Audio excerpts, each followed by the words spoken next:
ඒ බෝවන් සුබ දවසක්.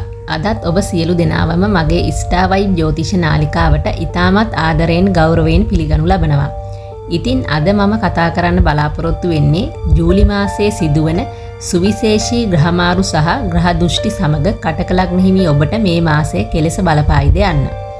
මේ මාසයේ ඔබේ ලග්නයේ ග්‍රහයන් දෙදෙනෙක් බලවත්ව සිටින අතර අනෙකුත් ග්‍රහයන්ගේ පිහිටීම් සමග ජීවිතේ ලැබීම් වගේම පරිස්සම් විය යුතු තැන් මොනවද කියලා අපි අද විස්තරාත්මකව බලමු.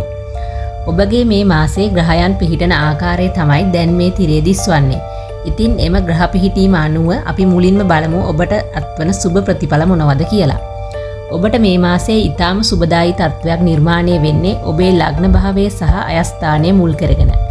ගුරු සහ සිකුරු ඔබේ ලග්නය තුල ගමන් කිරීම බලවත් පිහිටීමක්. ගුරු ලග්නගත වීම ලක්ෂයක් දෝෂ භංග කරන පිහිටීමක් විදිහට ජ්‍යොතිෂයේදී සලකනවා. ඉතින් මේ කාලයේ ඔබ සමාජයේ කැපී පෙනෙන චරිතයක් වීමට අවස්ථාව ලැබෙනවා. තීරණ ගැනීමේ හැකියාව, බුද්ධිමත්කම සහ ආකර්ශනීය බව වර්ධනය වන කාලයක්.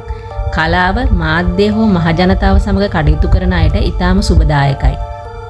අයස්ථානයේ කුජ ග්‍රහයා ගමන් කිරීම නිසා ඔබට බලාපොරොත්තු නොවන මාර්ගවලින් ධනය ලැබීමේ ඉඩකඩ පවතිනවා.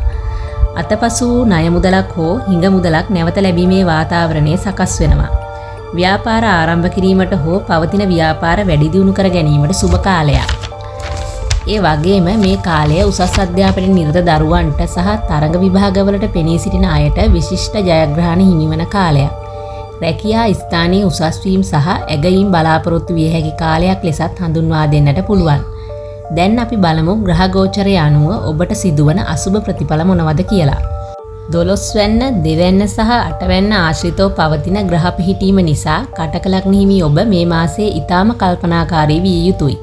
බුධගේ බලපෑමෙන් sannivedanaye බාධා, වැරදි වැටහීම් සහ අමතක වීම නිසා මේ කාලේ පාඩු විඳීමට සිදුවෙන්නට පුළුවන්. ඒ වගේම අනවශ්‍ය රෝහල් වියදම්, නීතිමය ගැටලු හෝ රාජ්‍යාංශයෙන් බාධා පැමිණිය හැකියි.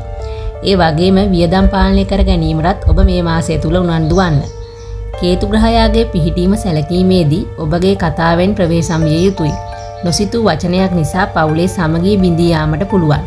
ඒ වගේම රාහුගේ බලපෑමෙන් හදිසි අනතුරු, ශරීරයේ පහළ කොටසේ රෝග, රහස් රෝගාබාධ ඉස්මතු වීමට පුළුවන්.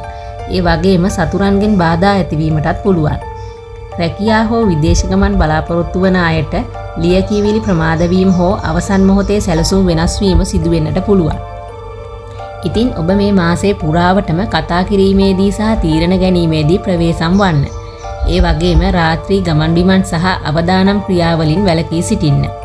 කටක ලග්න හිමි ඔබට ජූලි මාසය කියන්නේ අභියෝග මැදින් ජයග්‍රහණය කරා යාමට හැකිවන මාසයක්. ඉතින් ඔයාලා හැම දිනාටම ජයග්‍රාහී ජූලි මාසයක් වේවා කියලා ප්‍රාර්ථනා කරනවා. ඔයාලට මේ වීඩියෝ වැදගත් වුණා නම් ෂෙයා කරලා channel එකත් subscribe කරන්න. නැවතත් සිංහ ලග්නයේ තොරතුරු සමග හමු වෙනතුරු ඔබ සැමට සුබ සතියක්. ආයුබෝවන්.